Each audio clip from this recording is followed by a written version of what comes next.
Good morning, ladies and gentlemen. Welcome to Complex PCI 2022 live key session 1. I'm Doon Choi. It is my great honor to be here and chair with Dr. Sunao Nakamura. And we have 8 panelists, 7 from here and 1 panel from remote. And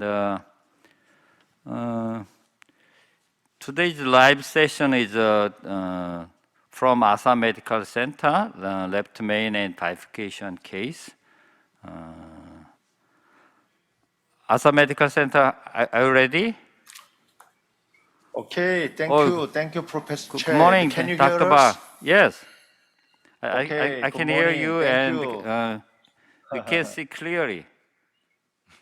Okay, great. So, and thank you everyone and participating in the complex PCI 2022 meeting. And at this year, we prepared a very lot of complex left main and bifurcation and severe calcified and usually the complex PCI case and mainly focused on the left main case. I'm very happy to everyone has in-person meeting. So today I'm gonna start the first case, and I'm D.W. Park from Asan Medical Center. I'm introduce our first assistant and the senior fellow, Yeonu Choi.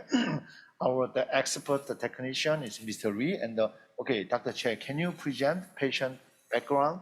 Yes, thank you. Let me start presentation. This patient is a 49-year-old male, and he was referred for chest pain. He has been treated with hyperlipidemia, and coronary angiogram at other hospitals showed 2 vessel disease with left main disease. Distal ICA stenosis was corrected with DES 1 month ago. On past medical history, he underwent PCI at distal ICA with Giant's Expedition 3.5 with 48 millimeter of length. Next. Next, please. The risk factor of this patient is hyperlipidemia, and clinical presentation is stable angina. Next. Electrocardiogram showed sinus bradycardia, and there is no ST wave change. Next. There is no abnormalities on chest X-ray. Next. Echocardiography shows normal LV systolic function without regional wall motion abnormality. Next. The right coronary angiogram showed patent stent that previously inserted at distal ICA. And left coronary angiogram showed mild stenosis at left circumflex artery and left main disease. Next. There is a diffuse stenosis at left main to mid LAD stenosis. And we also checked the FFR at LAD. Okay, so today we also checked the coronary angiography. This patient is a relatively young patient, 49-year-old, and the stable angina presentation, and just one risk factor, hyperlipidemia. Okay, this is today checked the area coral view. As you can see, the suck is also big, and but the proximal suck just intermediate 40% stenosis. We can see clearly distal left main and the 50 looks like 60%. It's not tight, some intermediate region. The next one. This is the epicranial view. There was absolutely today's target region. We can see and the diffuse the LAD region and the proximal LAD part. We can see as well, and the very tight stenosis of diagonal branch. Diagonal branch is not looks like not small. And next one. This is a spiral view, and we can see there is a very wide, big angle of the sulcal ostium, and also see the ramus branch. And the distal left main and by angiographically looks like 60% and 50%, so not looks tight. And next one. this is the areocranial view, we can definitely see how much is significant in the diagonal branch ostium, and we can see the very diffused region in the prox and mid LAD. So at this moment, I would like some discussion time is by the seeing the angiography, how was the plan, is PCI for these patients by panel or moderator? Okay. Okay, any comment or question? Dr. Nakamura speaking. Actually, congratulations, Complete PCI 2022. Hi, DW Park. Hi. I'd like to introduce distinguished panel. Dr. Shefty, Dr. Kikuchi from Japan, Dr. Ko, Dr. Lam, Dr. Liao, Dr. Luke, and all friend and great my teacher, Dr. Tang and Dr. Wong. And do you have some comment or discuss? Actually, basically clarification disease and already some tandem region and including some big branches. How do you think this? Well, as I see, this is Hui Chim here. So there are two bifurcation lesions that we are dealing with. One is the distal left main. The second one is the proximal LAD and the diagonal. Now, if you look at the distal left main lesions, by definition, two criteria. This is a simple distal left main. There's no side branch stenosis, no calcification, nothing. So a simple crossover technique is good enough. As for the LAD and the diagonal, I'll go by, I'll subscribe to S.J. Park new concept here. This is a diagonal branch. I don't want to lose it, so I'm just going to do a provisional approach here. Perhaps I might do a gel balloon technique just to ensure that the side branch is patent. But apart from that, it's going to be a provisional stent approach all the way from the mid LAD to the left main. Okay. Actually, I'm an old intervention guy. Yes, maybe I think for us, just stenting and doing some bifurcation technique in a big side branch. But previously, this is a Japanese trend. Physiology check, and then find out some critical point, and then do the only the important point, just the stenting. So this is some the Japanese physiological check. How about Professor Choi, Society of Intervention Cardio in Korea? Yeah. So, Dr. Bach already mentioned the FFL. So I think is this kind of the diffuse tandem LAD and the left main. So we usually check the FFR first, and after FFR result, we can do some procedure. Okay, this is the opinion Great. for us. So please talk Okay, your okay, strategy. so to provide additional thinking, we already checked the FFR, whole segment, as well as IVUS. So looking at the coronary angiography, we are pulled back from the distal part, and the distal part of the mid LAD bifurcation region. At that point is a hyperemic status value of FFR 0.60, that means. And then this is FFR, could you show before? And then before, previous one? Okay, and just the distal part, mid LAD bifurcation is a 0.66, and then it's going back, and some prox LAD part, proximal part of the mid LAD bifurcation region is a 0.78. The delta value was 0.11, and then pull back to the left main shaft is going up the 1.00, is a delta value is a 22. So in summarize, the distal part of a mid LAD bifurcation region is a 0.66, and the proximal part of the mid LAD bifurcation region 0.78. The left main is 1.00. That was a FFR continuous measurement.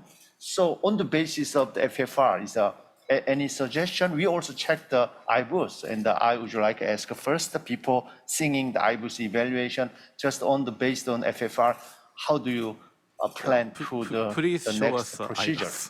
please show us IBUS if you have. Okay, great. Okay, in summarize, is the mediated bifurcation distal part 0.66, proximal part 0.78, main 1.00. Also, we're gonna show the IBUS. Okay, play. So, and this is the mid-LED part. We can see is very diffuse region. The vessel size is 3.25. We can see is very looks like a vulnerable plaque burden more than 70 and 80% is very diffuse. Okay, this is the mid-LED part. 조금만 더 빨리 해서 bifurcation 쪽. Okay, okay. Oh, here. Okay, this is the just the distal bifurcation part, and as you can see, some coming of the diagonal branch. This is septal, and also here is plaque burden. It's very tight. The mid-LED. And you can see the side branch is coming over there. It's 11 o'clock. It's a very tight region. And this is part is just the proximal part of the bifurcation region. As you can see, vessel is already 4.0, and the plaque burden is huge. And here is seems like lumen area is maintained, but plaque burden is big. As vessel size is 4.0. And also you can see the LED ostium. Okay, here is the prox LED adjacent LED ostium. Okay, here is LED ostium, like this. It looks like very tight. This is a trifurcation, Ramos branch. This is the distal and main, and you can see, and the very huge plaque. So FFR value is 0.66, 0.78, 1.00. IBUS is a very diffuse region. Bifurcation region is very tight. Also, by angiographically, distal and main LED ostium looks like intermediate region, and by IBUS and the lumen area 3.3. So you after seeing FFR value and IBUS value is what? How do you think is this case? Okay, so fortunately, we don't have any severe calcified lesion.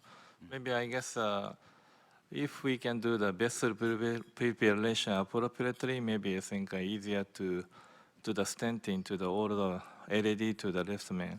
So how do you think? So I think the calcium was not severe, and we're gonna usually do the pre-dilation using the compliant balloon 2.5. And sometimes there is very severe calcification. We prefer the cutting balloon or sometimes scoring balloon, and we're gonna do the pre-dilation. So, and as my question to the moderator and panel is somebody argue about how can you treat the LED ostium distal and main, and is there any comment? And so do you wanna fully cover the main shaft or just put the stand is just prox LED part? Is how do you think? How about the process? Dr. Bak, I'm Yoon Suk Go. Thank you for presentation for a nice case. I think the PCI, FFL guided PCI is maybe superior to the IVUS, similar to the IVUS guided PCI.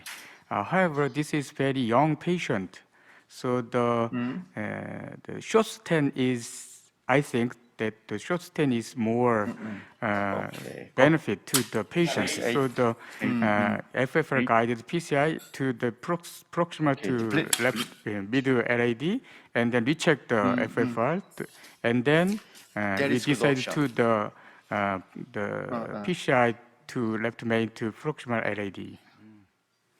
Yes, and some left main disease is downstream disease, and if you treat the distal part, we don't know how can you change the FFR in the distal and main part. Usually, as usual, it's big delta means there is the FFR value is distal bifurcation part 0.66, and the prox bifurcation part 0.78, and the main is 1.0. Is delta value is 0.11. And the 0.22, if you consider delta value, LED ostium is much significant, but it's after treating the proximity bifurcation part, we're gonna recheck the FFR. How can you change the FFR value? That would be some very interesting to inform the FFR value. How can you change during procedure? Okay, the predilation is a 2.5.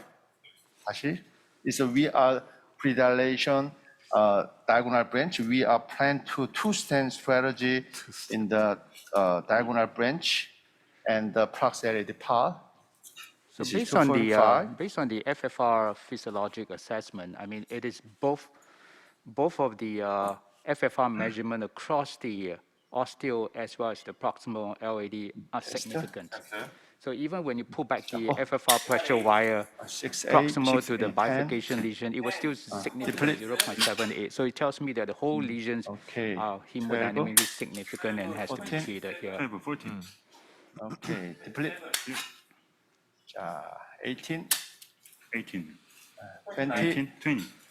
Okay, So, deplete. so Okay, the OPA, you here. said you want to do a gonna two-stent strategy for the LAD and the diagonal. yes, yes, What is the basis for yeah. this two-stent strategy, knowing that Yeah, all the data yeah, suggests you know, that? we also checked the diagonal branch IBUS, and the size is not so small, and the territory is big. Sometimes we consider some relevancy, but this case we are based on the IBUS, we decide to stand. Okay, angio again here.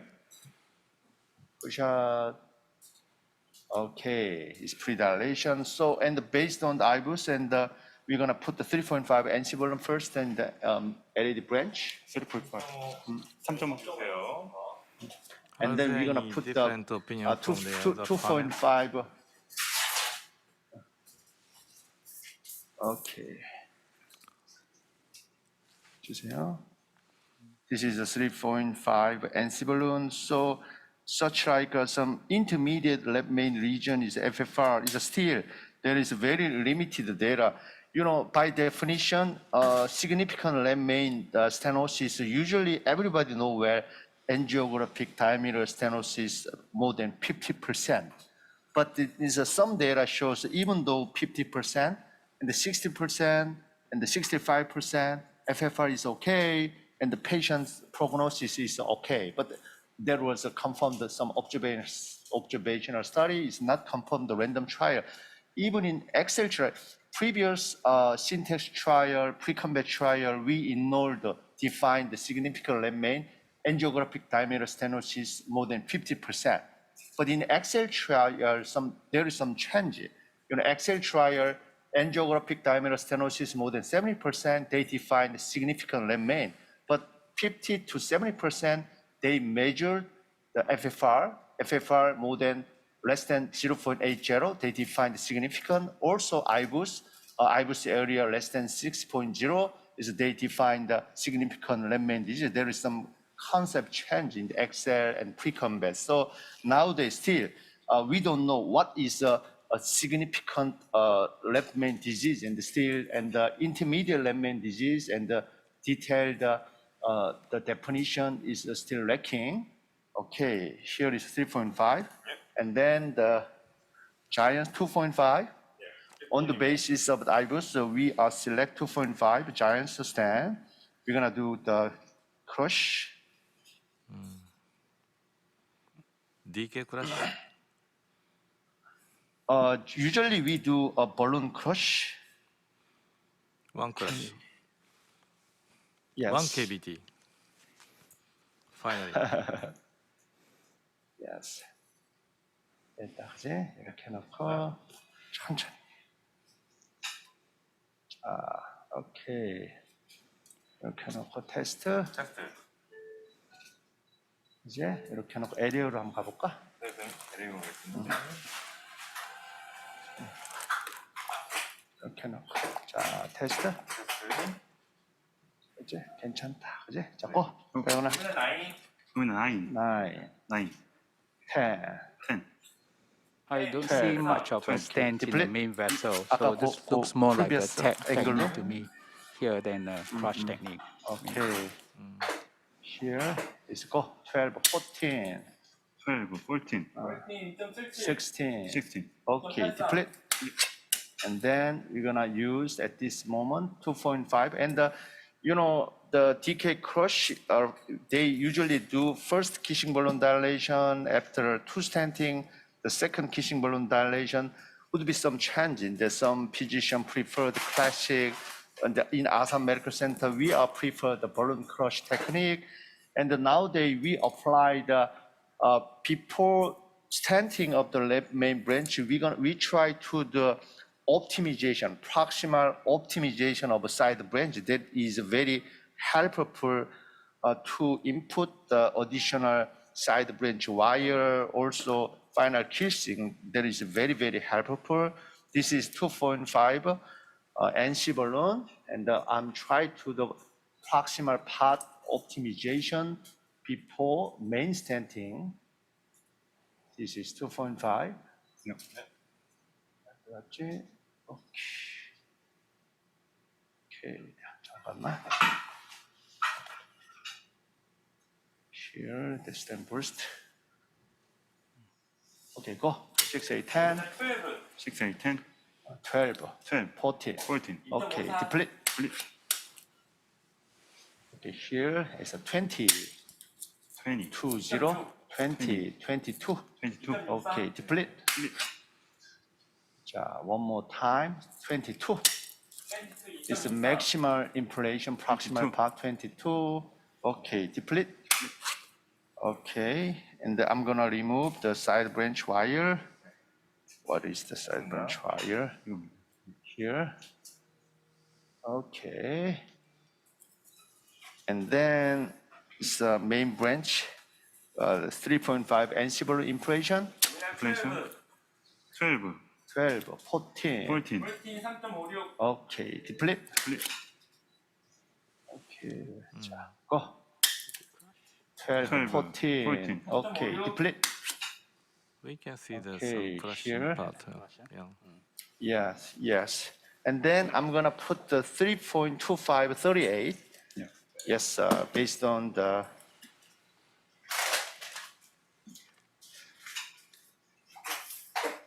Okay. 3.25 38입니다. 3.25, 38.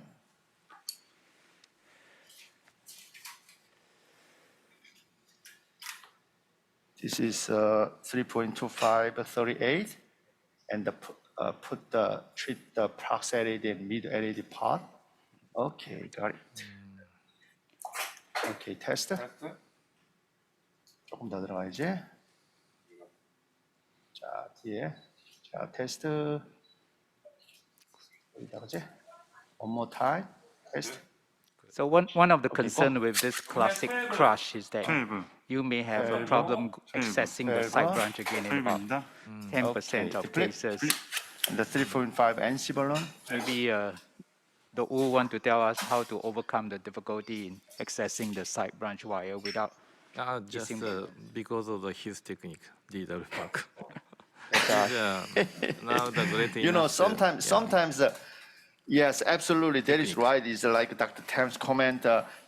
Previously, we're gonna put the small size stand inside the branch. If you put the 3.0, 3.25, it's okay. The sarcosteum, almost all 100 cases, we can easily pass the side branch. But sometimes, like this case, the 2.5 is put the side branch, and the rewiring is very difficult. But it's as shown in this case, and after proximal optimization using the non-compliant balloon, high pressure balloon, the side branch access much easier. The reason why we're gonna do nowadays routinely proximal optimization of the side branch before the stenting. Okay. maybe also difficult So, to and advance a balloon after the wiring. Absolutely. 잠깐만, and the stem booster. Okay, go. 6, 6, 8, 8, 10. Okay, save. Deplete. split, Okay, 10, 12, 12, 14. 14. Dr. So save. proximal Deplete. optimization of side branch is very important for Very important. crushing. Absolutely. So you Yeah. usually Okay, do go. the 10, 12. NC balloon. 10, 12. Yes, we 100% using NC balloon. Deplete. 12, 14, 12, 14, 16. 16. 오케이, deplete. 오케이, 한번 다시 볼게 여기. 오케이, go. 20. 20, 3.68. Okay. Okay, deplete. So we remain the final kissing middle part. Okay, here we're gonna check the angel. Okay, angel ready? Ready? Good shot. Good. Are you going to do So a I FFR think, now? Yeah, to save time at this moment, I'm gonna do FFR. How do you expect? It will still be FFR significant. 줘봐.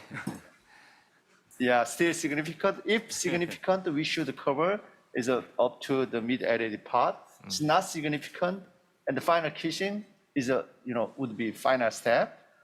No, I'm this thinking is, significant FF. across the osteodistal left main. Absolutely, absolutely. You think about the significant. Yeah. So and the left main FFR, and absolutely we should consider downstream disease and after correction of the mid-added part. And we will consider there would be some big change. Okay. So epicaudal view. This is we're gonna do FFR again over here. Okay. So this case is very helpful to understand the role of the imaging as well as the role of the physiology. Okay, here is we're gonna do zeroing. Slightly pull back over here. Yeah, this is truly what Okay, modern Jeremy, PCI is all about. It's always going to okay. be physiologic and imaging guided. Absolutely. So we 맞춰 보여줘. Old school of just relying on geography is over, I think. 하이드 했어? Okay. Flushing We're gonna do 했나요? zeroing. Flush 했지?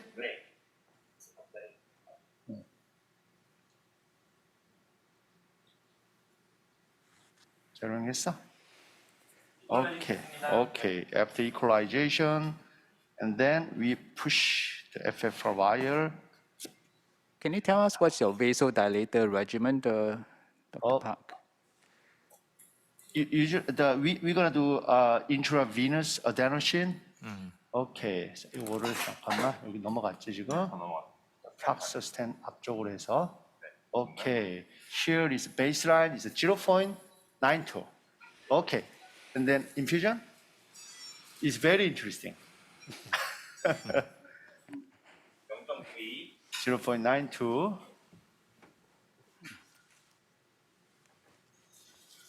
코달에서 보여주는 게 더 잘 보이겠다, 그지? 여기서 선생님들. Okay, here.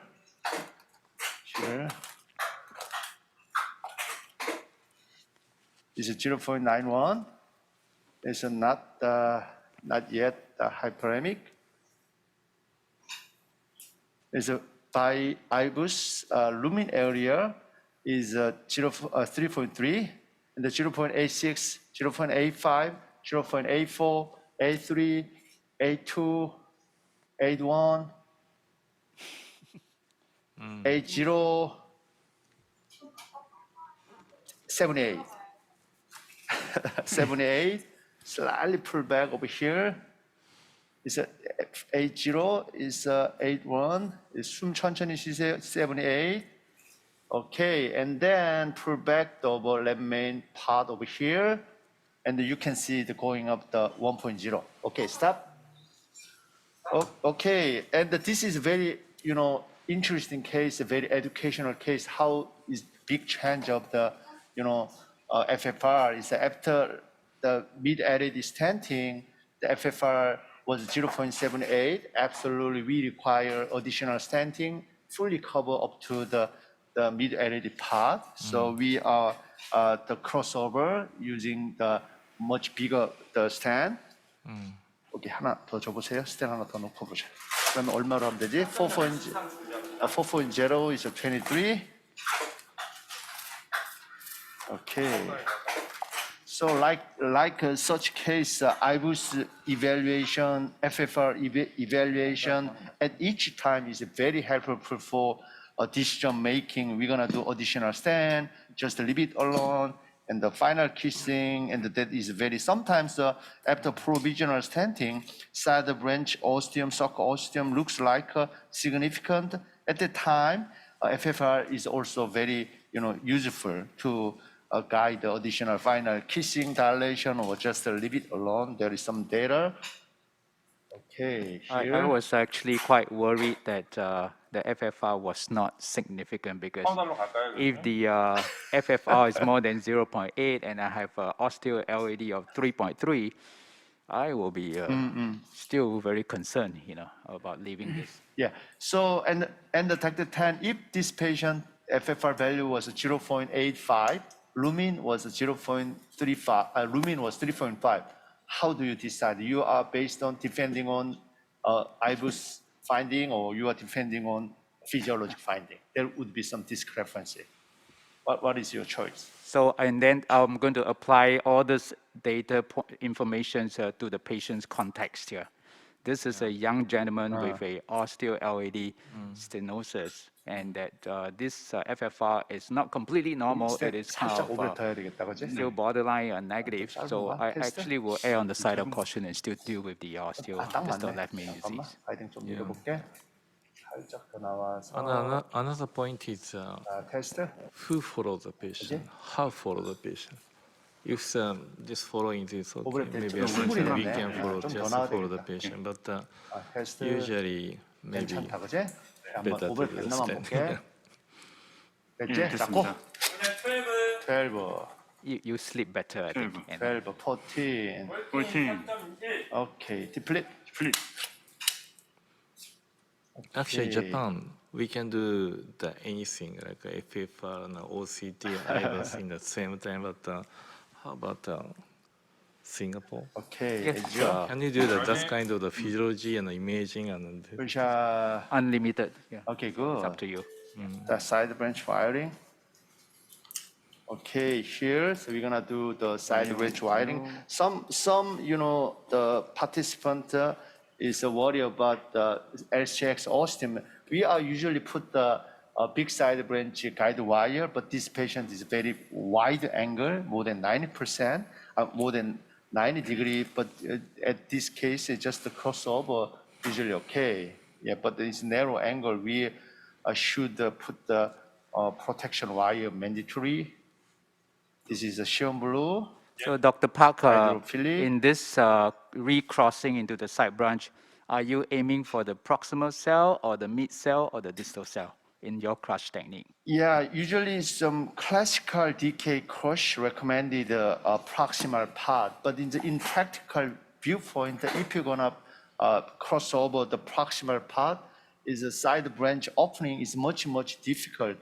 But if you're gonna cross the distal part, there was some concern about the geographic, some missing the Carolina point. So we try to do some mid part and then a proximal part between. Yes. Here, this is a Xion blue wire. Actually, for the DK crush, the recrossing is advised to go It's a proximal part. between Yeah. the proximal Sharon to Chan mid. and usually Not yeah. just the proximal, actually proximal Absolutely. to mid area, but not distal.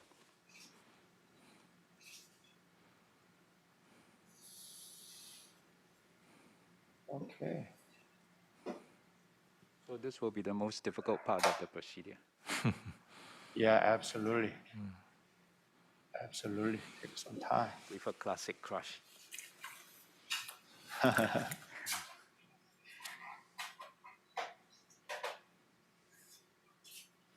숨 천천히 쉬세요. Okay.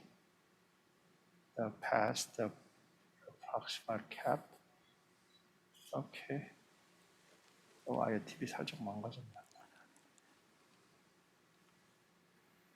Okay, great. Great. 자, 뒤에 보여주고. Okay, 테스트. 테스트. 지금 앵커링 할 여지가 있나?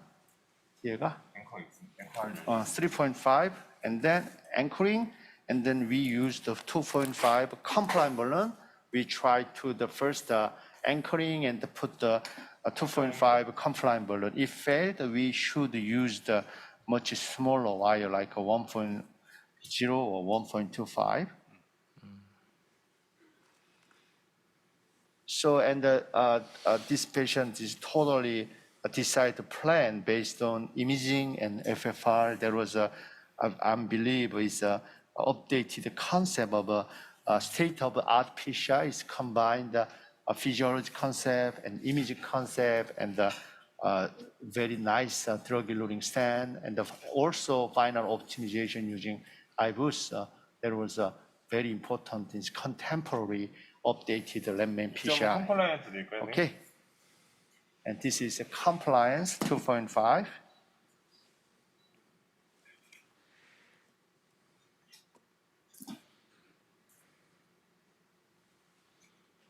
Okay. And we are using the 7 French femoral. compliance. 잠깐만, 이 앞에서 와이어가 킹킹 됐을 수도 있겠다. 잠깐만, 이게 와야지? 네. So this is a used one.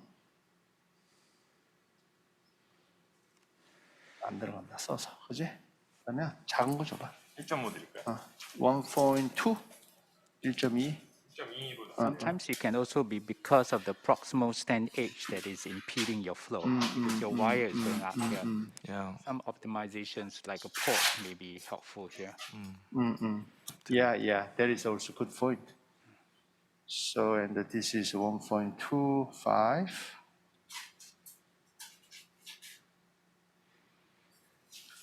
Also, we do additional optimization of the LAMP main part. Yeah, take a 4.0 balloon or something. Absolutely.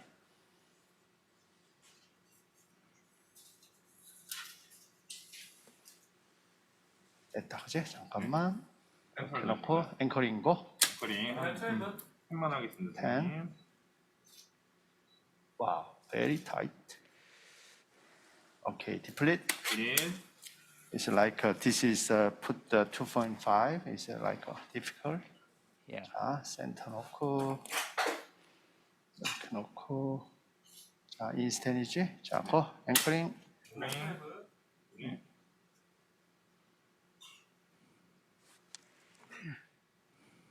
와, difficult, deflate. That's why I don't like classic Yes. crush, because a kissing balloon Okay, beforehand would 저기다, have 그지? facilitated the entry. Yes. Now we have to either We're gonna do some middle smaller part. balloon or change, 야, put another 한번 wire 여기서 in a 다시 different position. 앵커링 고. Yes. If failed, we should change the wire positioning. Yeah. Okay, deplete. So, So how I think about we the change it simultaneously? 이게 repeat? 1.25인가? 예. So if 1.0으로 줘봐 그래. when you so actually want to advance the smaller balloon with simultaneously Yes. the three Yeah, we are actually LED using balloon. the much smaller balloon. And then this is 1.0. If failed, we should reconsider rewiring another point. Okay.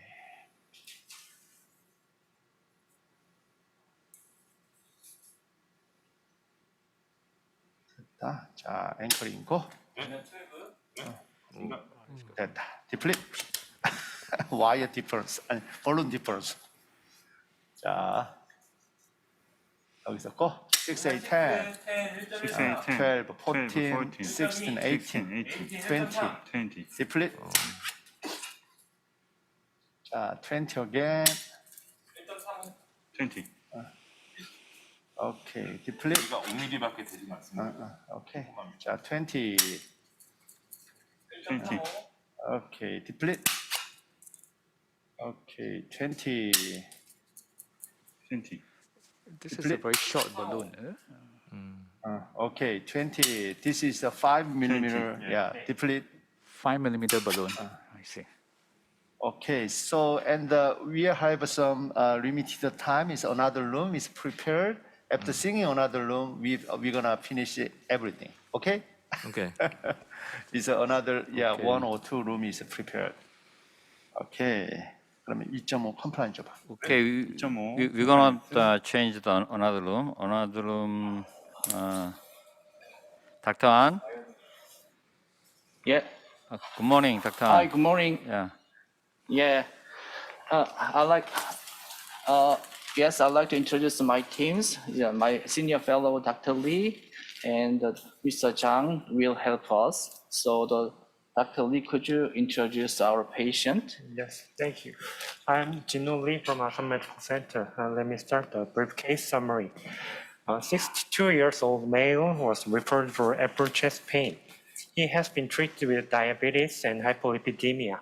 In coronary angiography, showed the 3 vessels with the severe stenosis at mid-LAD and diagonal bifurcation lesion. He has no past medical history. Next. In demographic characteristics, he had 4 risk factors: diabetes, hypertension, hypolipidemia, and smoking. And clinical presentation is stable angina with CCS functional class 2. Next. In EKG, there's basically sinus rhythm with no ST change. Next. In chest radiograph, there's no pulmonary edema and cardiomegaly. Next. And echocardiography showed normal LV and LV contractility. And next. The RCA showed the mild to moderate disease at the proximal RCA and collateral artery to PDA to left LAD, and septal and LAD. Next. In caudal view, some focal stenosis at distal circumflex artery, and in cranial view, very tight of the middle LAD and diagonal bridge. Next. And LAU cranial view, with some definitely diagonal tight lesion and some stenosis left main nose, and spiral view, you can see each things. And so we checked the FFR at the RCA and the value of the 0.82. And we had target lesion and with the LAD bifurcation lesion, and we prepared IBUS for the supporting our procedure. Thank you, Dr. Lee. So, could you show us again the angiogram? Okay, Ron, please. Yeah, this is a very interesting case. So this patient is presenting stable angina, the mid-LAD tight, calcified bifurcating lesion. The diagonal branch is not that small, but the opening is very ambiguous. So in this situation, could you tell us why is your opinion? Okay, please.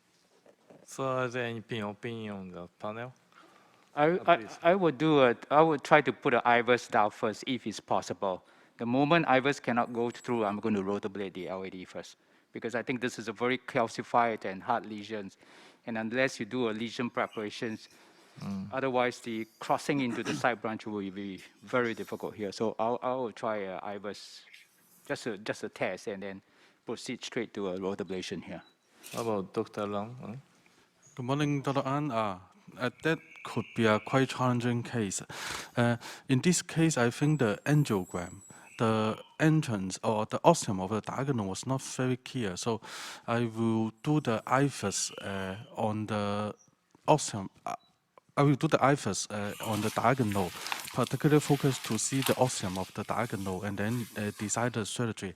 But before we do that, as mentioned by Dr. Tan, I will put the wire on LAD and then carefully do the IVUS to see the calcium burden. If the calcium burden is very high, I will do rotablation first on LAD. And then we go to do the bifurcation because it was expected a long stand and very likely, I think more than 70% you will go to do 2-stand bifurcation. So you need to prepare all the lesions very well before we proceed for stenting. Okay. So, Dr. Ang, already you checked the IVUS already? Not yet, Ah, actually. okay, not that. So actually, we have a lot of trouble now at this moment. Anyway, I like to talk about do you have any additional finding on this angiogram? Os2 left main Can you problem. get? Yeah, ostium the left main, Yeah. that's something, yeah. Yeah, this is very interesting. You look at the previous angiogram, guiding catheter is very thin, maybe 5 inch, a little bit deep engaged. So at the diagnostic angiogram, maybe operator cannot notice some intermediate, at least intermediate left main stenosis. So, but look at today's coronary angiogram. This is the epicaudal view. We use the A French guiding catheter, jockeying guiding catheter. There is some at least 50% diameter stenosis of left main ostium. If we know the previous the diagnostic angiogram, we can change the whole practice or whole procedure. Oh, okay, but Can you this show us is another view? yeah, this is a very appropriate for you. You as a professional left main interventionist, also the CTO interventionist. Yesterday I saw you in the CTO. Next. Very good. Yeah, very good. left main is yeah. Next. So this is where imaging will be very helpful here. Yeah. Is this an eccentric lesion or is Yeah. this a real tight concentric lesion of the left Oh, main? that is a very important comment. Next. So Maybe- the spider view, the wide opening, but the cranial, another area cranial view showed a very pinched left main ostium. So in this case, first of all, we have to take a good coronary angiogram.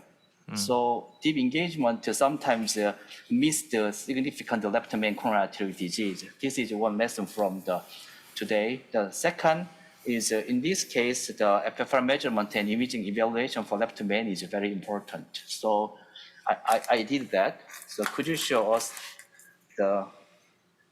we measure the FFR, LAD tight stenosis, so we measure the circumflex FFR first.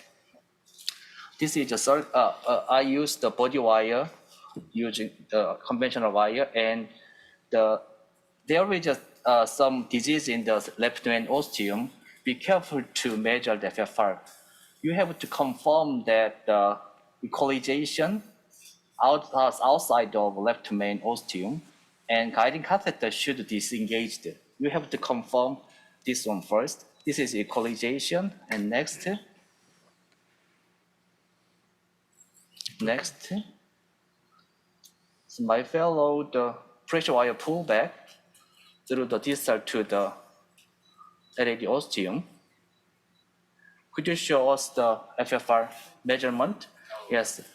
In the big distal OM branch, FFR was 0.84. Pressure, there is a very minimal step up at the left main ostium. This is quite different very different from the angiographic findings. Some projection left main is very pinched. So based on these findings, some operators just put the stent to the left main ostium.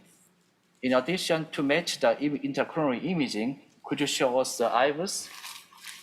So Dr. Ang, does the presence of a severe LAD stenosis affect your FFR measurement of the left main across the circumflex artery? I remember you gave a talk. Yeah, yesterday. right.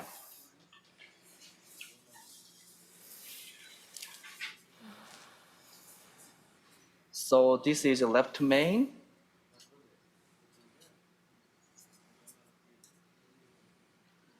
Is this left main? No, this is a proximal circumflex. Yeah.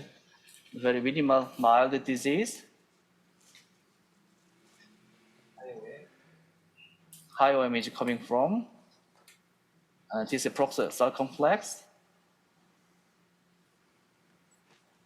LAD is coming from the 7 o'clock. This is left main. Shaft looks good, but the very ostium is very elliptical opening. So could you show us the very ostium of left main? Stop. Yeah, it's a very short left main. Yeah, very short segment stenosis. So we can we can understand why coronary angiogram show us such a view. So spider view wide open, but the area cranial view very pinched because of elliptical opening of left main ostium.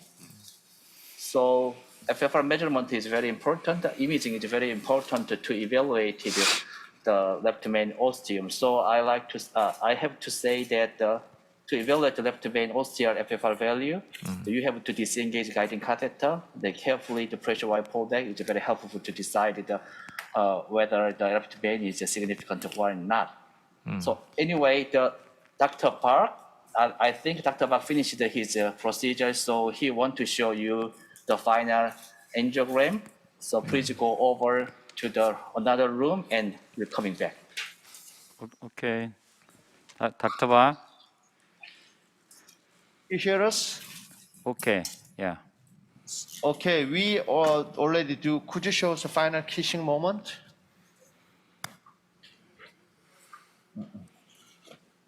Okay, here and we put the 2.5 NC balloon and we do final kissing next one. Here and next one. And then we, no, and the final kissing.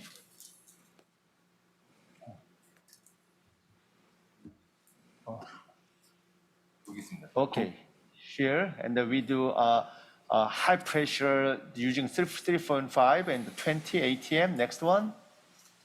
And this is a final kissing 3.5 NC balloon 12 and the 2.5 NC balloon 12. And then we do additional high pressure balloon dilation and the proximity part using 4.0 balloon.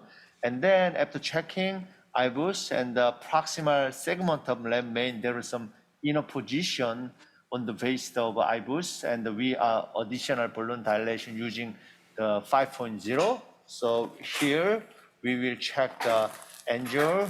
Okay, test. 자, 이렇게 볼까? 이뷰가 잘 보이나? 좀. 자, 엔조 찍어볼게요. 엔조. 자, 풀샷. Yeah, perfect. Looks good. And, yeah, 아래 cranial. Here. So will you be Push doing a up, FFR and up. an IVUS measurement? Yes, and we don't do usually, nowadays some booming of the post-stenting FFR, but it's not, we don't do routinely, but we usually do final IBUS checking up. Okay, here. Okay, side branch, Lamus, sock is excellent. Here. And spiral view. Perfect. It's good. Perfect. Yeah. So yeah, I think the result is excellent, and I think by this case we learned a lot of things, and step by step we used IBUS, step by step we used FFR. Absolutely, this complex left main case, imaging and physiology guided left main PCI, and the final result is excellent. Every size branch is okay, and the final figure is good. Okay, this is our final result. Thank Any you very much. question or comment? Excellent case. Excellent. Excellent. Thank you. Thank you. 그럼 아이브스 보고 끝내면 되겠다. 네. Okay, so anyway, actually we need the LAD FFR value, but there is a tight stenosis to LAD, so we cannot get the LAD FFR value. So to confirm the significant or non-significant left main disease after LAD stenting, I'd like to measure again the LAD. But we have another problem. As you mentioned, Dr. Tam and Dr. Horang. So could you show us the cranial view? Next. Yeah, mid-LAD looks very pinched, very severe calcified lung disease involving the diagonal branch ostium. Actually, we cannot see that where is the ostium of diagonal branch. So next, after small balloon, I like to show you the IBUS first.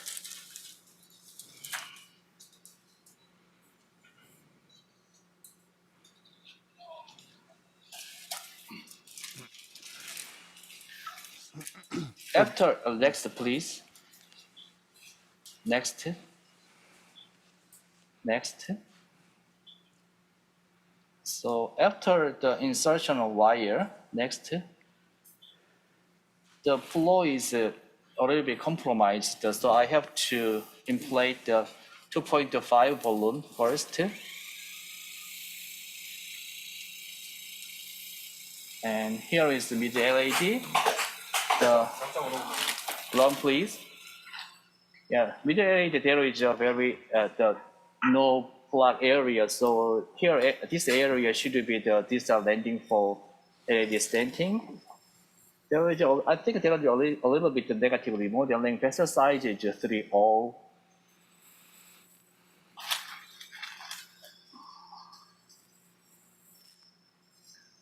So mild plug.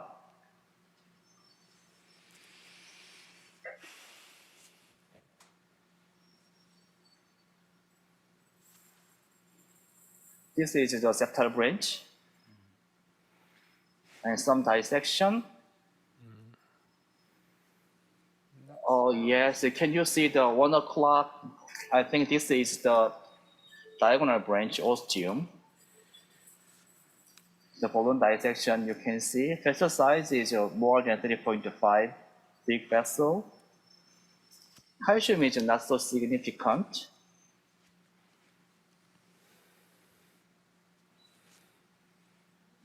But you can see the very diffuse significant disease. Here is the proximal LED.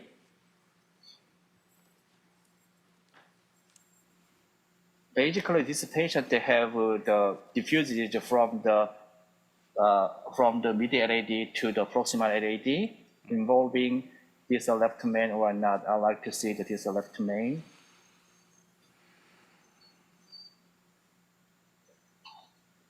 Here should be this left main. Oh, very interesting. Left main bifurcation itself is very good.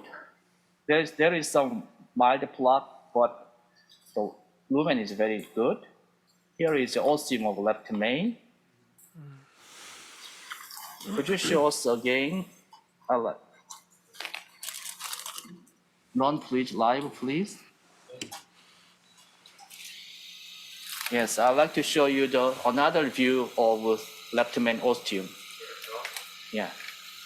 Previously, I showed you the circumflex to left main pull back imaging. This is edited to left main pull back imaging.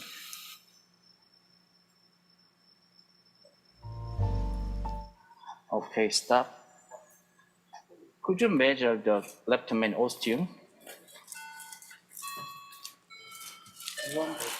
It doesn't look so tight, actually. It's more like eccentric lesions in the left main ostium. But what is most encouraging is that the LED lesion is not calcified enough for me to worry about it. So life is going to be simpler. Yeah, but actually not calcified, but Ready?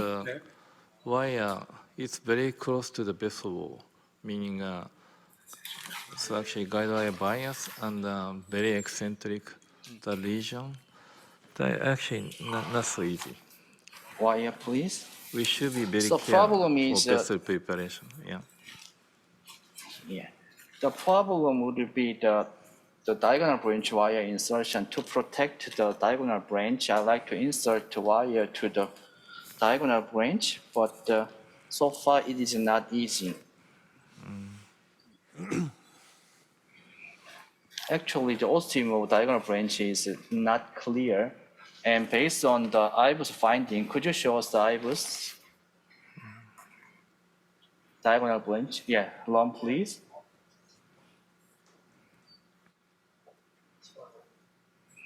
Yeah, stop please. This is a very Long, please. diffuse disease diagonal. So I'll just try for 10 minutes. If you cannot, I'm just going to leave it. Yeah. And there's a dissection above the diagonal branch. I think maybe using a crusade type or two lumen type microcatheter might help, actually. Yeah. Yeah, I tried a lot using the mic. Test, please.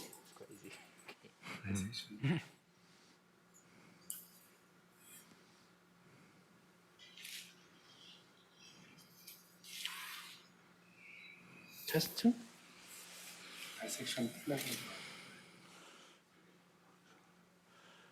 There's a good chance that you might keep entering to the false lumen. 이거 dissection 수가 있는데. 물 하나만 주세요. No. Yeah, septal. Test.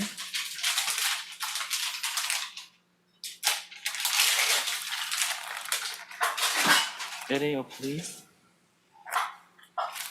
Test. Yeah.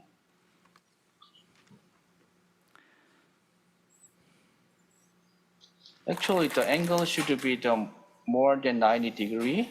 So, test, please. No. Dr. An, Yeah, there we is have, we some have dissection. two Yes. featured lectures are ready. Yeah. So Yeah.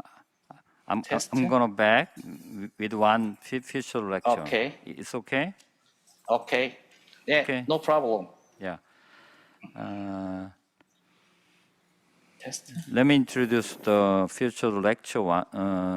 The title is How to Treat Left Main and Three Vessel 하는데? Disease from by the Greg Stone, the recording lecture. So Please start the record. yeah. Hello, this is Greg Stone from the Mount Sinai Medical Center in New York City. It's my pleasure to speak to you today on the treatment of left main and multivessel coronary artery disease, how to choose between PCI and CABG. These are my disclosures. So this slide, which is not really meant to be funny, kind of shows you the typical patient 3 hours after bypass surgery and the patient 3 hours after PCI. And patients are smart. Patients know this difference. I mean, surgery is an incredible procedure, but the recovery time is not insignificant. And most patients would therefore prefer PCI over bypass surgery for revascularization. The principle of autonomy dictates that this choice must be respected. So then the fundamental question really is, in whom are the advantages of bypass surgery so profound that we should strongly recommend that patients go through the considerable discomfort and prolonged recovery that surgery entails? And this is a key question. So let's look at the outcomes of all the randomized trials of PCI versus CABG. First for left main disease, and then for multivessel disease. And we'll start out by looking at mortality and stroke.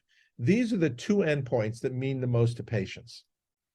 So for left main disease, there's been 4 randomized trials of PCI with drug-eluting stents versus CABG, a total of 4,394 patients. And this was recently put together in an individual patient data pooled meta-analysis by an independent group, the TIMI group, led by Mark Sabatine and Eugene Braunwald. And the primary endpoint was all-cause mortality. And as you can see, with follow-up to 5 years in all of these trials, there was no significant difference in mortality between PCI and CABG for left main disease. 2 of the trials followed the patients out for 10 years. And if anything, the curves are diverging between 5 and 10 years, almost identical mortality after PCI and CABG for left main disease. And when you look at all the pre-specified subgroups, there really were no significant interactions, young versus old, men versus female, diabetes or not diabetes, even low LVEF, although only about 15% of the patients had a reduced left ventricular ejection fraction. There were also no interactions according to the syntax score or the number of diseased vessels. So this is the diabetes interaction, this is the LV dysfunction interaction, and here's the syntax interaction. Although if you look carefully, you'll note that the high syntax score patients, which were about a quarter of the patients, tended to have lower mortality after surgery compared to PCI, although the interaction test was nowhere near significant. But we did a spline analysis to look at the relationship of cardiovascular mortality according to the syntax score and revascularization modality. And as you can see, up to a syntax score of 33, there's absolutely no difference in mortality at 5 years. In fact, if anything, the point estimate for PCI is a tiny bit lower.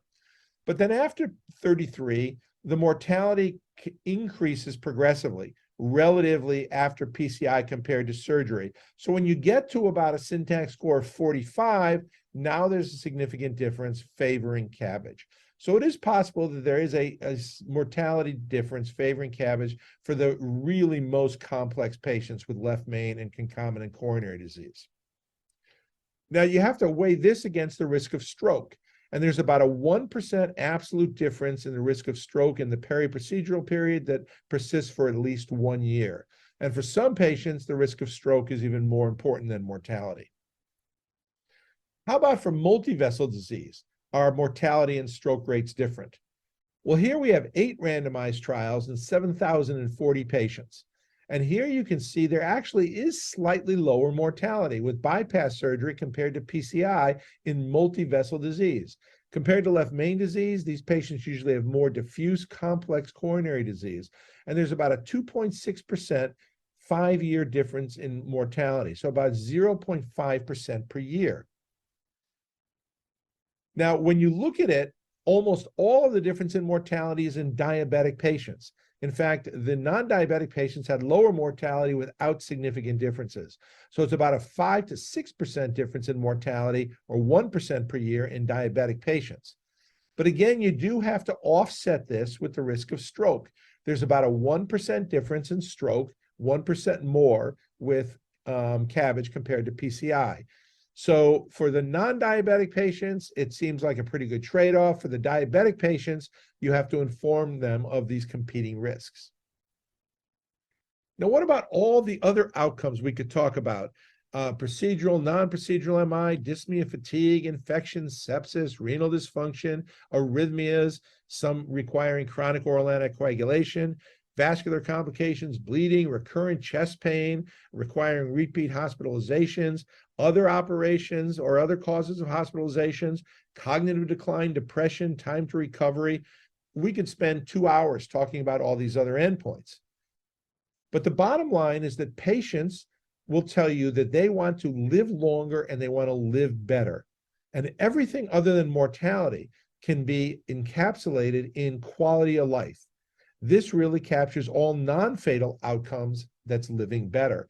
And the goal of the heart team, as demonstrated in this cartoon, is not to choose a procedure for the surgeon or the interventional cardiologist, but to help the patient meet their goals, living longer and living better. So is quality of life different in left main and multivessel disease? Well, there have been 2 main quality of life sub-studies, and they showed very similar findings. The Syntax study in 1,800 patients with triple vessel left main disease, randomized to PCI with the first generation Taxus drug-eluting stent versus bypass surgery. And you can see there's really no major differences between quality of life. Both procedures markedly improve quality of life. The only really difference is in the SAC physical limitation score, the upper right graph, where you can see in the first month or so, it's much better after PCI compared to CABG, but then there is a catch-up. And for some of them, there's small differences late, but the bottom line is there's major benefits late for both procedures. And we saw something very similar in the XL trial. This is the largest randomized trial so far of PCI versus CABG, 1,905 left main patients randomized to PCI with the second generation everolimus-eluting drug-eluting stent versus surgery.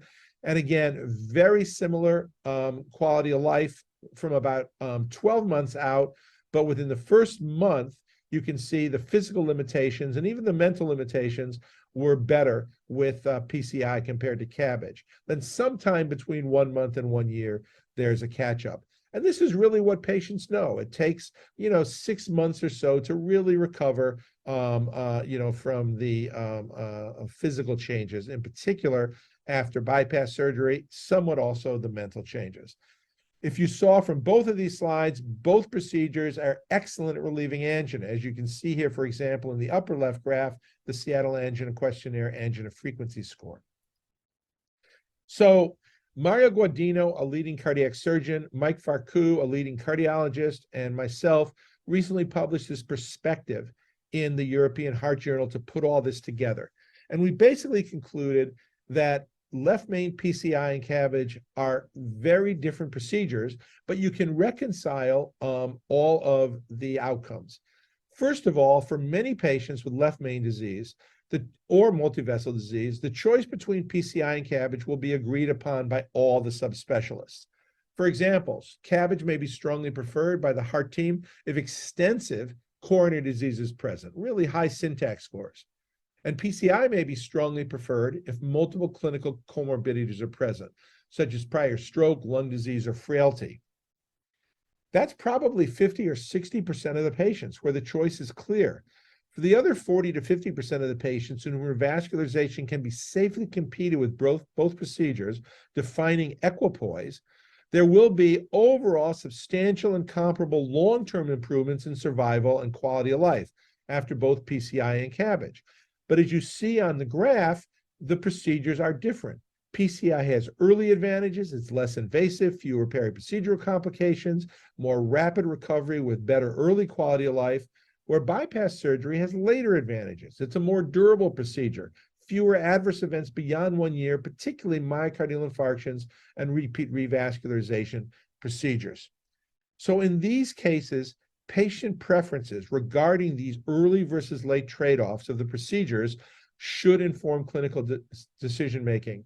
So it's up to us as cardiologists and cardiac surgeons to present what we believe are going to be from local expertise, the risks and benefits of the two different procedures when there is equipoise, and allow the patient to make the decision of how to revascularize their disease that's going to best fit their life goals and their objectives. Thank you very much.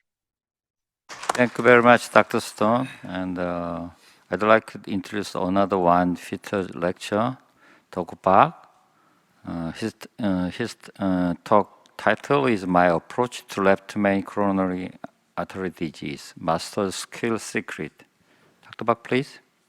Okay, so my lecture is 10 minutes, and my approach to left main coronary artery disease and the master's skill secret. And this is very informative to understand first my live case.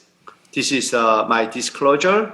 So, and we are thinking about the left main PCI. What is contemporary left main PCI? What a big deal. You know, the question is, can average interventional cardiologist perform the average quality left main PCI? I think this is one of the important issue. So, and looking at the current US left main PCI status, and this is based on US National Cardiovascular Database, and in contemporary PCI practice in United States, left main PCI represent just 1% of the all procedure. And of the last 10 years, and modestly increasing from 1.0% to 1.3% over time. There was a real situation in US left main PCI. So if you stratify the operator level analysis, institution level analysis, and per year, and in American doctor, interventional cardiologist, annualized left main PCI volume per operator is less than 1, just 0.5. In the standard deviation, 1.5 per year. And you know, mean left main PCI less than 1 case. In institution level analysis, per institution, per center, just 3.2. Standard deviation is 6.1 per year. That means only 16% of operator and 54% of center performing average is at least 1 left main PCI annually, not monthly. This is annually. That is current situation of the left main PCI. So, and compared to the non-left main PCI, left main PCI associate higher instance of death, semi-stroke, and the emergency bypass surgery. Left main PCI, absolutely not simple PCI. So, what a big deal. How can you do at least average left main PCI? That is the reason why we do complex PCI every year, and our objective is to try to technical information every interventional cardiologist to do at least average left main PCI. So, and first, and the decision-making left main treatment. This is a concept, and the hot team discussion is the first. So technical concept on left main PCI, if I'm gonna summarize, and we should consider some important thing. First, consider left main the left ventricular support, and the Impera is available in Japan, and the PVAD is available in US, in the European country, and no strict guideline yet. Ongoing study will help. Also access 708 French for femoral access, and the 7 French radial guide have changed the landscape, and the imaging is fundamental. Physiology can help to diagnose significant left main disease. Also, volume drives the outcome, especially for left main PCI, experience is everything. Also, comfort with evaluation, treatment, distal left main bifurcation is mandatory. So, and the MCS part, and how can you use the in parallel or PVAD, and the current MCS situation is not the generalized concept, but usually we should consider cardiac reserve and the region complexity, also RCA status, ejection fraction was low, region complexity is high, and RCA CTO was left collateral. There was a very high indication MCS. So, and in our practice for left main PCI, and the precision medicine for left main PCI is required, as shown our first live case, assessment, guidance, and optimization. We are frequently use the physiology concept as well as imaging concept. So, and the previous data and the IBUS shows the survival benefit compared with the angiographic guidance, but however, this is based on observational study. This is a British observational study. This is a main compare observational study, and this concept now is tested in the random trial, optimal trial. They are targeting 800 patients, and 3 countries, several countries, European countries participate in this trial, randomization, angiographic guided left main PCI, IBUS guided left main PCI. So, and the imaging and physiology practical used for left main PCI and the assessment of intermediate left main stenosis, we used IBUS or FFR, also assessment of proper vessel preparation and the evaluation of vessel size and regional length, and the post-PCI stent optimization, decision on side branch, that is a key part. Also first, so, and current updated review article, and the previously left main treatment only PCI or bypass surgery, and the recently updated article recommended also OMT. Intermediate left main disease 50%, 60%, without any objective ischemia and the minimal symptom, we can just do OMT. That is based on ischemia trial. Also significant left main angiographic diagnosis more than 70%, objective ischemia, considering several factors, we decide PCI or bypass surgery. So, and this is a diagram showing how can you use IBUS and FFR for evaluation intermediate stenosis, and this is our first live case demonstration.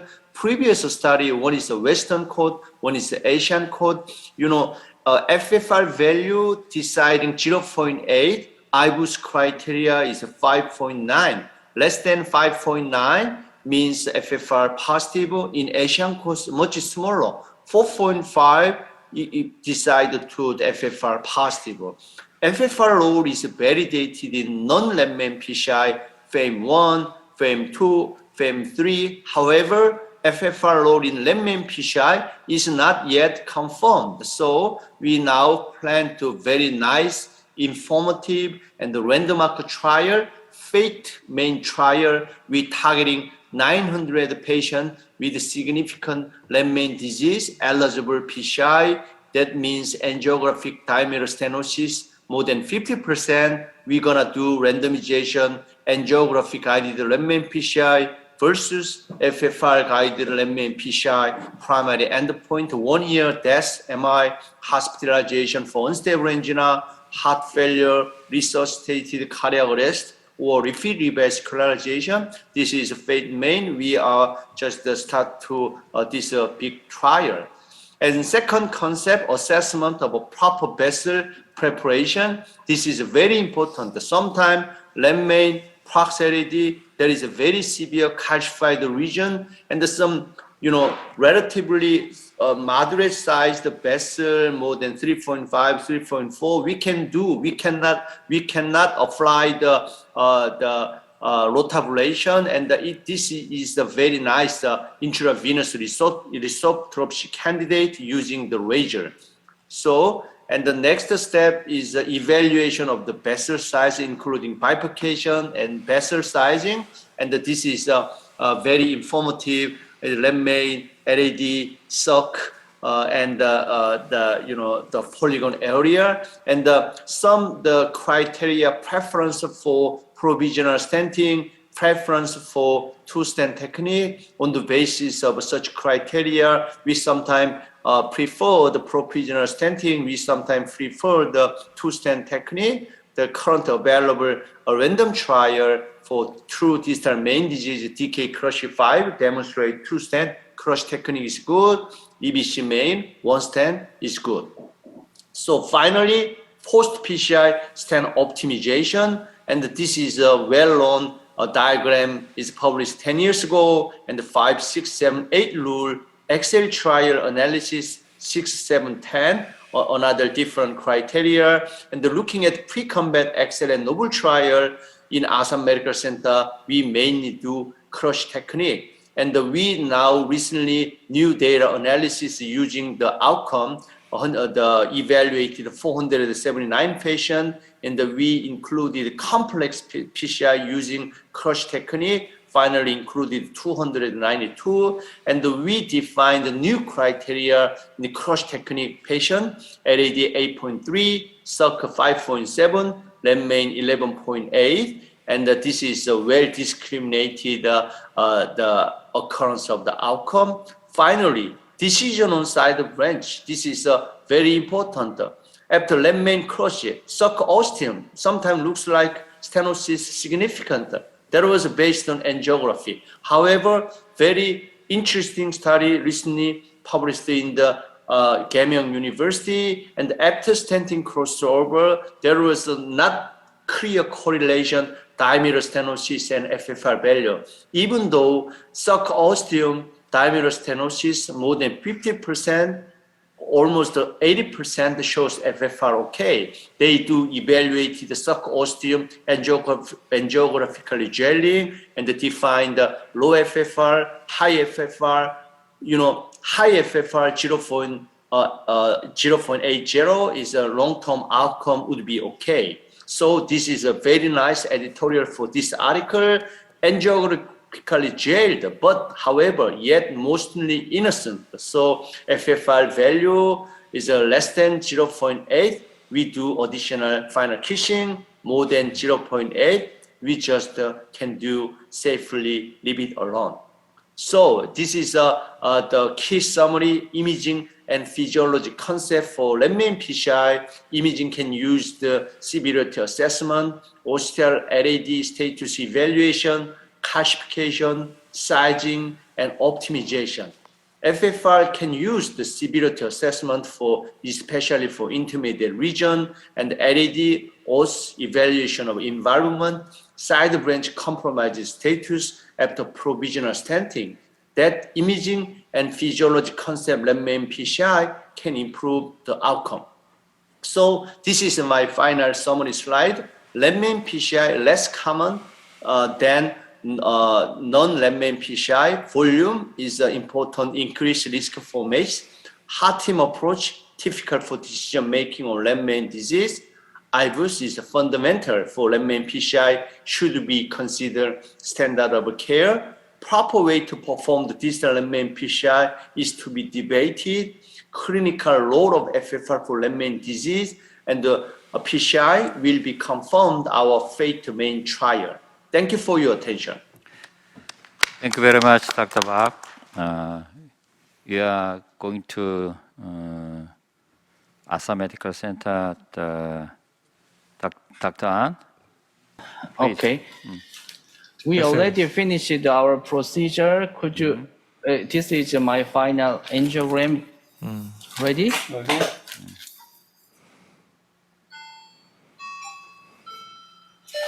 Okay.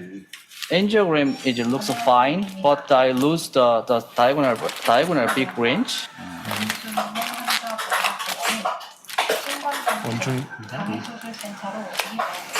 So, ready?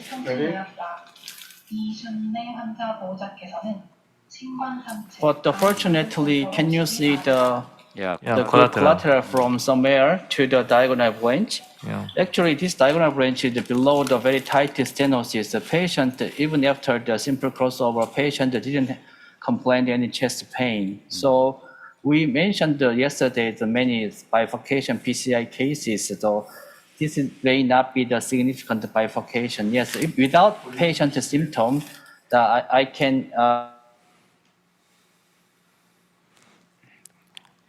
We lose your voice. I cannot hear. Doctor.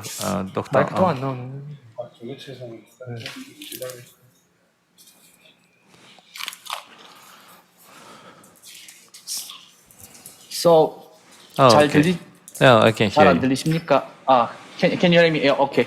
So yesterday we mentioned a lot about the importance of important side branch, but this patient collateral flow is good. Even after the simple crossover, patient don't complain the chest pain. So I do not attempt to save the flow to the side branch anymore, because without patient the symptom, this side branch did not affect patient long-term outcomes. Yeah. This is my concept. So my another concern is the left main. So Already check the physiology. no, not yet. So I like to check. We measure the physiology to the circumflex, but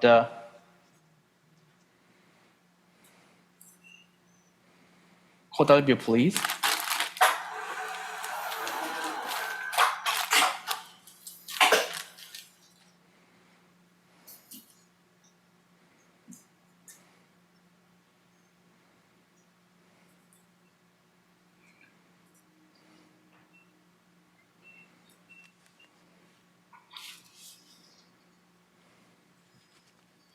Okay.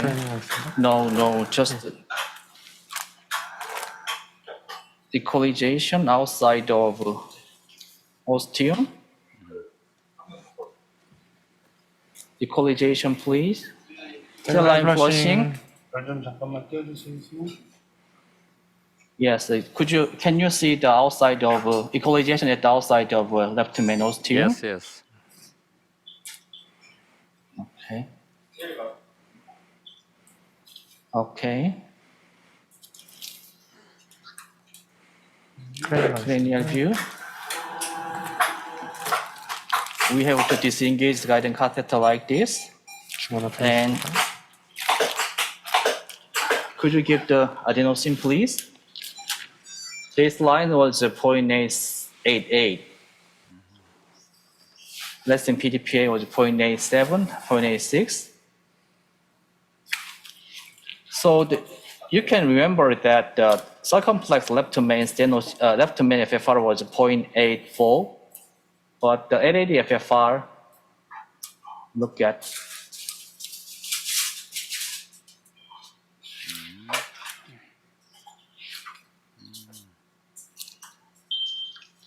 Oh, very low, 0.68.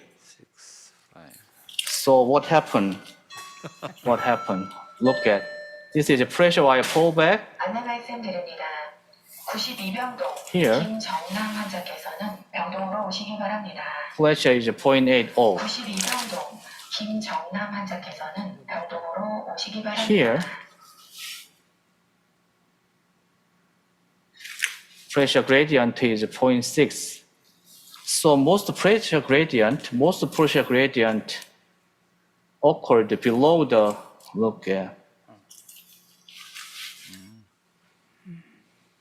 below the stent. So stop, please. Yeah, usually we can see after the opening of the CTO. So this is okay. Yeah. So I think that based on these findings, the pressure step up for left main is not so severe. Most step up occurred in the distal, the stent distal. So I like to defer the left main disease. I'd like to show you the final angio. I'd like to start my procedure. Ready? Ready? Okay, great. Okay, there is some milking. Mid-LED milking may be the affected low FFR value. Yeah. Thank you for your attention. Yeah, Okay, thank you very much. So could you, Excellent. yeah. Now we are moving to the another room, and Dr. S.A. Park already. All right. Hi. Good morning. Good morning. Good morning, everyone. Can you hear us? Yes, Oh, you can all see right, and right. hear clearly. We prepared actually the main cases as I think it's one of the simple cases during our complex PCI conference, right? So just would you show us? Okay, could you see the angiogram first? Could you see angiogram? Yes, we can see. All right, great. Actually, the disease is confined to the main ostial part, ostial and shaft. And would you show us the spider view? Okay, it's more clear that it is confined to the ostial to shaft main disease. And so, before that, I'd like to introduce Dr. Choi Yun, who is our dark horse as a interventionist, junior interventionist, and so he will give Yes, thank you. introduction Thank you first. for introducing me. Let me start the presentation of this patient. This patient is 66 years old male, and he was referred for chest pain. He has been treated with hyperlipidemia. Coronary angiogram at the other hospital showed left main ostial disease. On past medical history, there is no cardiovascular intervention. Next. The risk factor of this patient is hyperlipidemia, and the clinical presentation is stable angina with functional class 2. Next. Electrocardiogram showed normal sinus rhythm without STT signal change. Next. There is no abnormal findings on chest X-ray. Next. Echocardiography shows normal LV systolic function without regional wall motion abnormality, and we don't check any functional test before angiogram. Next. On right coronary angiogram shows no diffuse, no any stenosis at right coronary artery, and left coronary angiogram shows tight stenosis on left main. Next. Right. Next, please. There is any stenosis at left circumflex artery and left anterior descending artery. There is a tight stenosis on left main ostium and shaft portion. Next. The target region of this patient is left main ostium, and we prepared the IBUS for intracoronary device. Okay, anyways, this is very simple stenosis, and after the IBUS evaluation, we want to discuss this more in detail. Right? Would you show us IBUS first? Okay.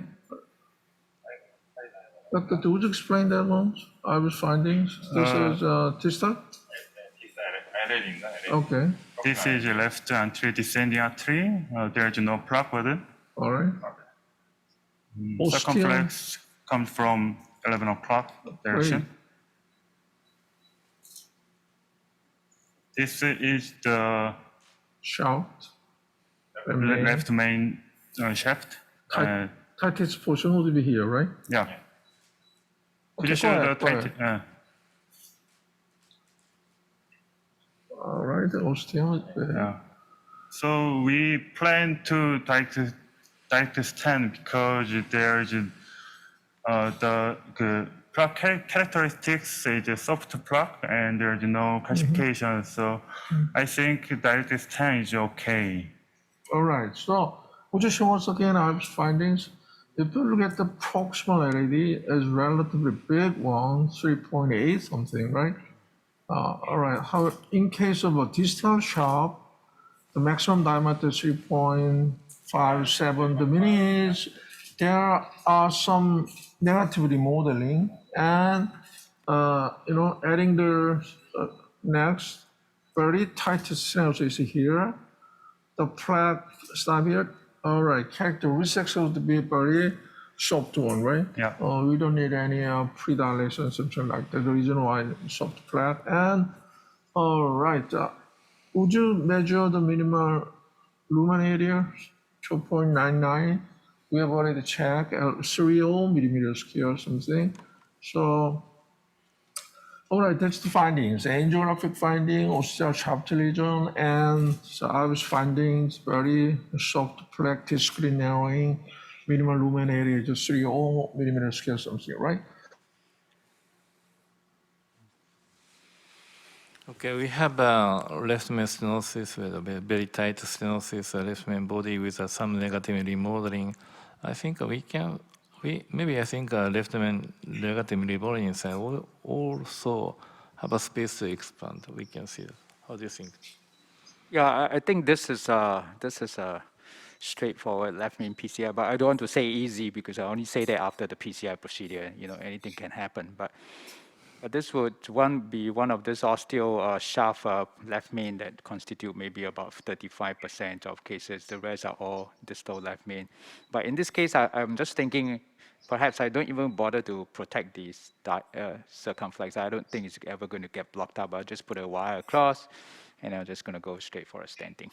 How about Dr. Kikuchi? I think this is the stenosis is at the very edge of the LM ostium. So the point is how to deploy the stent at the exactly the position, exact position. It's I think the difficult point, or one of the difficult points of this case. Okay, maybe I think just a straightforward resonant stenting looks like.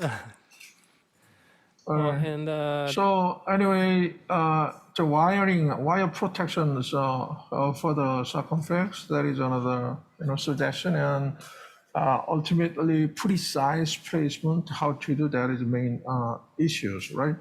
Okay, we know that. So, however, circumflex-wise, it looks normal angiographically and a relatively small one, and so just okay, they very not too much disease status, and so you want to do simply direct stent for that. And so fitness stent would be what kind of stent? All right. Anyway, you have to discuss about the minimal lumen area 30 millimeter square.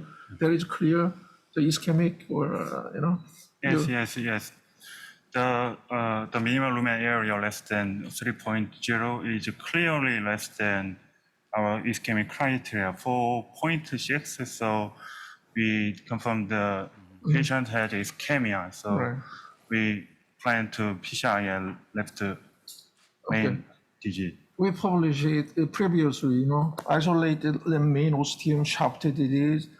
I was minimal lumen area 4.6 millimeter cutoff is clearly matched with the positive FFR more than 95%, something like that. And so small minimal lumen area definitely, ischemic positive FFR. Okay, so, choice of a stent, actually, by length measured by IVUS, there is 8 millimeter something, right?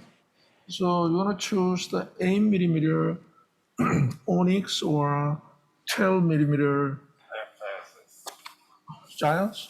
All right, perfect. And so which one, do you prefer the exactly 8 millimeter something and 12 millimeters, a little bit, protruding the proximal part of stent is protruding of ostial main, which one would be better? I think 8 millimeter is better because 8 millimeter? 8 millimeter. Because the protruding to the left main os is I think the adverse event or No, okay, it's good. A little bit protruding stent stroke from the OCR part is clinically is good, not yeah. relevant adverse outcomes related with that. However, second procedure, sometimes we have to do that, guiding again, is why again. There are some, difficulties to do the protruding, proximal stent stroke. And so, okay, Dr. Che choose the 8 millimeter? Yeah. Okay, Yes. 8 millimeter. One of the, Dr. C5. Park, one of the things that I always worry about choosing a short stent in the osteo left main is that sometimes you can get dislodged just because the positioning of the guide and the stent, sometimes the interactions, you may just, you may not be able to get the sort of position that you want with a short stent. And I've seen so many cases of stent dislodgement because of the short stent. So I always go for at least a somewhat longer 12 or a bit and beyond, because I think just to be Personally, safe. I prefer a little bit longer one. However, okay, we want to see now what's happened. 8 millimeter exactly by iris measurement. I think it's a length, stent lengthwise is quite enough. Test please. Okay, it's still too long here. Even in the 8 millimeter, either is okay, good, perfect. Test please. This is 8, yeah. All right, here we are. And okay, I will check the check part is very delicate part of procedure. Test please. What angle do you use for osteo left main? Still, In this case, maybe they use a AP card or audio card or something. Okay, who's going to spider bit, please? Either. I remember Nakamura, you taught us to use either oreocranial or A little further, cranial. further caudal and lateral. Yeah, want to see the ostium Okay. placement. We need to see the Lateral, annulus more clearly. lateral, please. Okay. Yes, please. Okay, I think if we choose the 12 millimeters, I think it will be longer. 8 millimeters is okay. However, I'm concerned about the onyx stent is a coil type. That is how much support. Okay, test please. Okay, and then back and forth movement to prevent that one. Anyway, we're gonna do it'll be push the wire and fix the movement of stent itself. Test please. So the system is very unstable because the guiding catheter is going in and out. Yes. Test please. Okay. All right. Test please.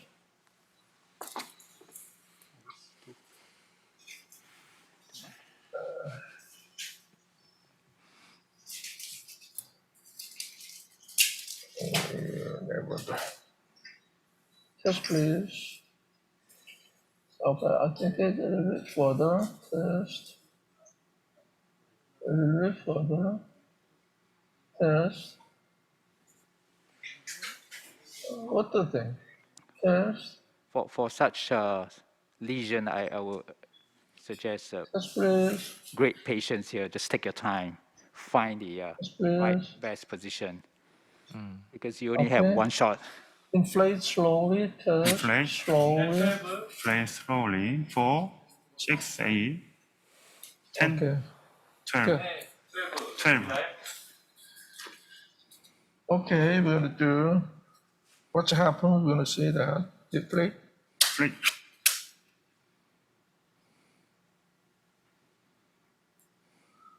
Okay, I pull the balloon out. There's a little bit further. Okay, why not? the 35 stand, and you want to do the 16. Okay, inflate. What side? 3.6. What side? Final blue. 16. 3.6. 3.6. 6. Okay. Deflate. Deflate.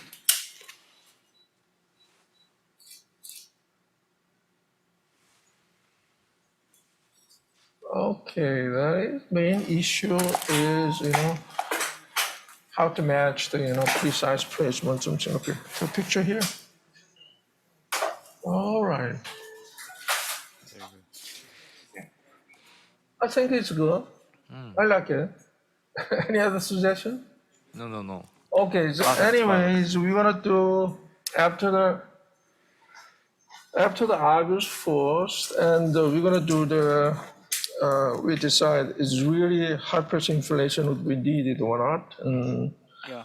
One of Okay, the recent publications of bench testing of high pressure inflation in the left main is that when you take a stent beyond its expansile characteristics, every 1 millimeter of overexpansion results in 2.2 millimeter of elongation. So you could have a stent that's positioned at the ostium that comes out even more at the end of a high pressure inflation into the aorta. So it's something that we'll be mindful. all right, so we have to, of course, the stand itself is very important. However, if the stand is positioned well, so I think the effective stand area is the most important factor. I think it's, more than 10 millimeter scale quality. Long-term follow-up yesterday, we discussed a lot, new criteria 6, 8, 11 for the left main. However, okay. Oh yeah, I don't want to touch too much. This is proximal already here. Okay, pull back. Okay, very. Okay, all right. On the expansion of stand, maybe some part of a proximity part, right? Circumflex coming in from the 11 o'clock. This are sharp main area. The well opposed the stand. I think it's good. We're gonna say that the proximal part of a stand would be. I think it's good. All right. Only problem is just the distal part of Ujishwa's distal part of stand on the proximity may be related with I think it's all right. Not exactly proximity is polygon of a confluent. Meeting areas of a circumflex and ostium just stand a little bit, underexpand, look like malopposed cases. However, overall, I think it's quite good. Okay. Circumflex take over from the 11 o'clock, right? And so this position would be POC areas, maybe, right? Okay. So would you measure the stand areas in the narrowest part? Made it after proximal stand. Okay, go ahead. Narrowest position, stop it, and measure the stand area. Would you? Stand diameter, stand area.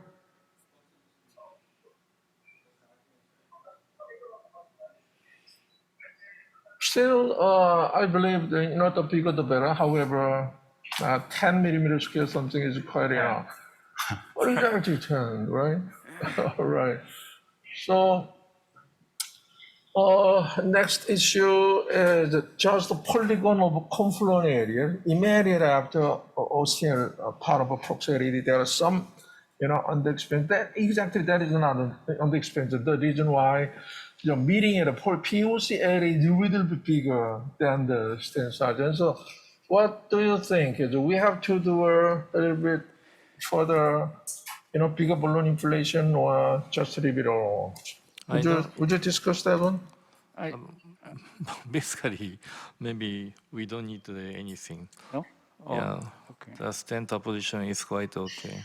I actually will take a higher, I will take a 4 balloon. because I think the point of confluence here is still not quite well expanded. But I'll take a short balloon though, and just making sure that this is a marker to carina positioning here. Nowadays, we would like to choose a non-compliant balloon where the marker is right at the shoulder of the balloon, so you can precisely position it at the POC without risking injury to the distal main vessel. So I'll take a short balloon and go higher, like a 4-0. All right. Another. All right. So, all right. Even some unopposed part of a stand, I think it's a clinical that doesn't mean anything. Personally, I think so. So look at that one. So even in the big circumflex artery, sometimes we have the crossover stand. There are lots of unopposed area, something. However, it's not a big deal for the long-term outcomes. So the only thing is really all right. And another point is, if you want to do some part of a bigger balloon inflation, there may be some another dissection or something like that. Okay. However, what do you think? 3.5 up to 3.6, right? Yes. Non-compliant 3.75. I think it's too big. Okay, 7.5, and it's just it's not related to clinical relevance. Just in my mind, I would like to a little bit more expansion. Is not okay. 8mm입니다. 8mm short balloon. However, angiographically, I was finding I think it's almost perfect. It's just so I don't, however.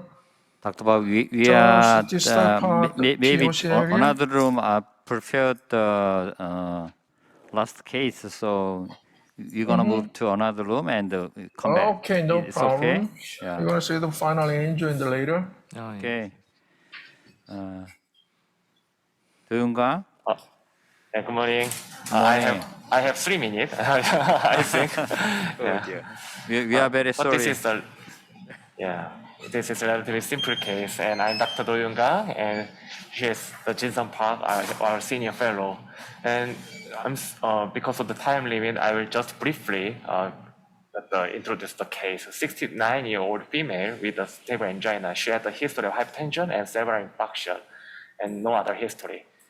And we check the angio. Next, and EKG, chest pain, okay. Next, and echo showed normal ejection fraction, and RCA showed severe tight stenosis. And you can see that you can see the collateral branch from the conus to the LAD. In many cases with the severe LAD disease, you can find that if you cannot find the collateral branch to LAD, and you must check the conus. In many cases, conus branch feed the LAD collateral. Next. And the left coronary angio also showed very tight stenosis of the LAD and circumflex disease. We checked the FFR, and the circumflex FFR was 0.75. And because of her poor general condition, we decided to perform the PCI for the patient, and the RCA was treated with the DES, long 1 DES. And today, this is the case. Can you please show the angio? Okay, this is today's view, and I planned to treat the circumflex and LAD. And this is the good example of the non-left main bifurcation. You can see the 2 diagonal branches, and diagonal 1 branch is very large, as you can see. However, still, it would be the non-significant diagonal branch with a small myocardial perfusion size. Next.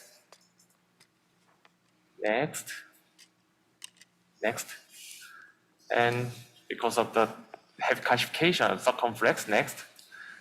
With the predilation and implanted 1 onyx stent. Next.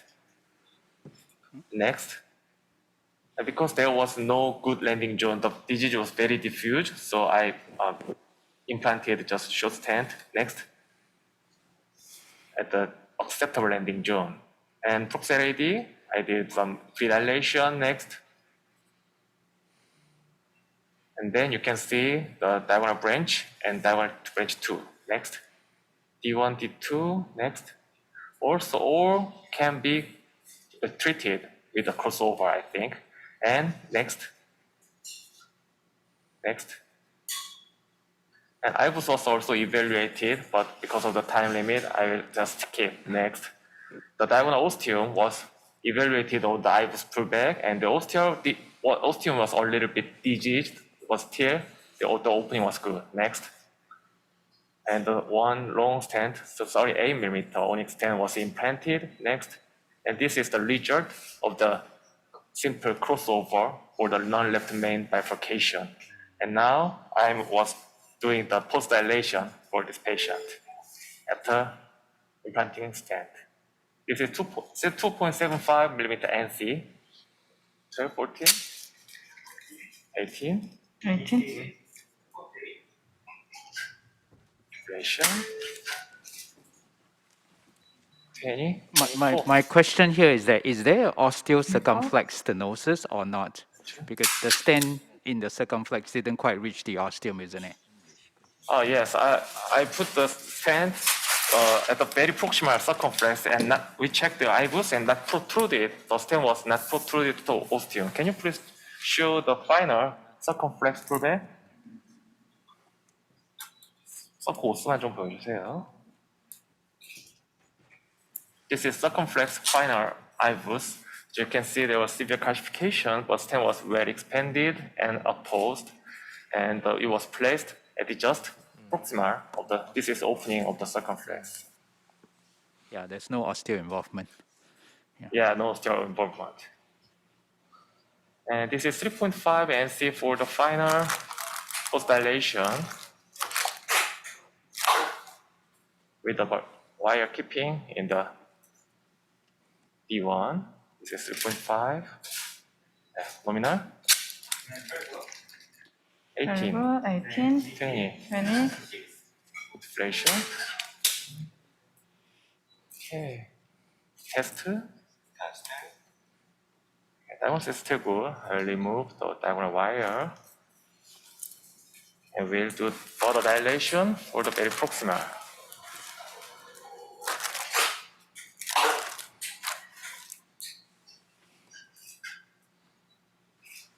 Okay, yes. 20, 24, 26. 24, 26. Deflation. Let's check the final result. Angio. No. Oh, okay, thank you very much. Beautiful result. Yeah. Actually, now I understand that you made it simple. You made it look Yes, very yes. simple. But anyway, now we understand that you have a good hand. Very nice. Yes.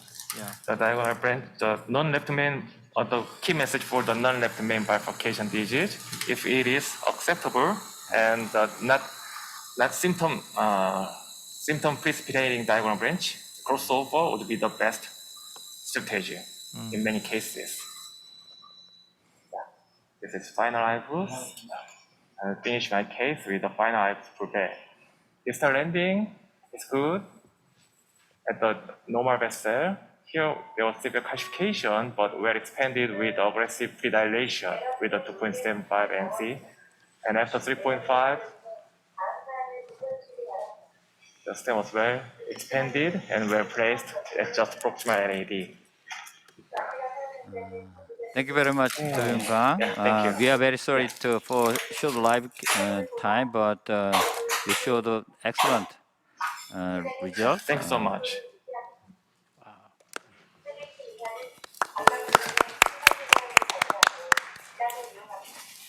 3 minutes. Yeah, I'd like to finish this session. Thank you very much.